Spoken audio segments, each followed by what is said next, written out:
بسم اللہ الرحمن الرحیم۔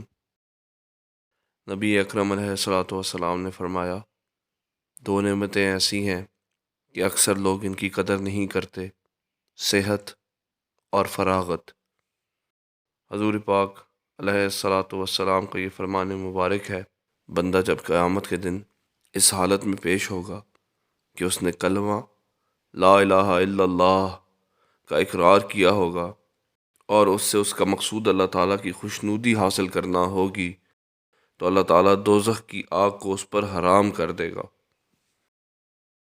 رسول پاک علیہ الصلاۃ والسلام کا یہ فرمان عالی شان ہے، اگر انسان کے پاس مال کی دو وادیاں ہوں تو تیسری کا خواہش مند ہوگا، اور انسان کا پیٹ مٹی کے سوا اور کوئی چیز نہیں بھر سکتی، اور اللہ تعالیٰ اس شخص کی توبہ قبول کرتا ہے جو دل سے سچی توبہ کرتا ہے۔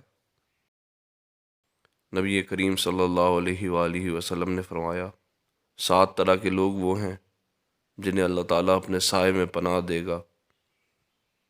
ان میں سے ایک وہ شخص بھی ہے جس نے تنہائی میں اللہ تعالیٰ کو یاد کیا تو اس کی آنکھوں سے آنسو جاری ہو گئے۔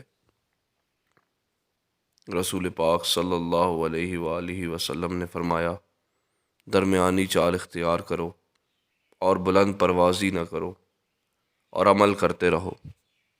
تم میں سے کسی کا عمل اسے جنت میں داخل نہیں کر سکے گا۔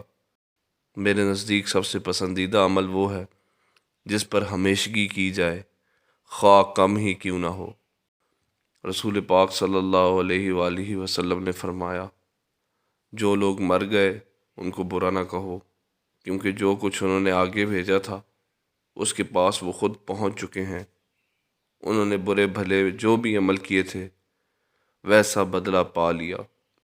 نبی کریم صلی اللہ علیہ وآلہ وسلم نے فرمایا کہ کسی نیک کام کے نتیجے میں جو شہرت کا طالب ہو، اللہ تعالیٰ اس کی بدنیتی قیامت کے دن سب کو سنا دے گا۔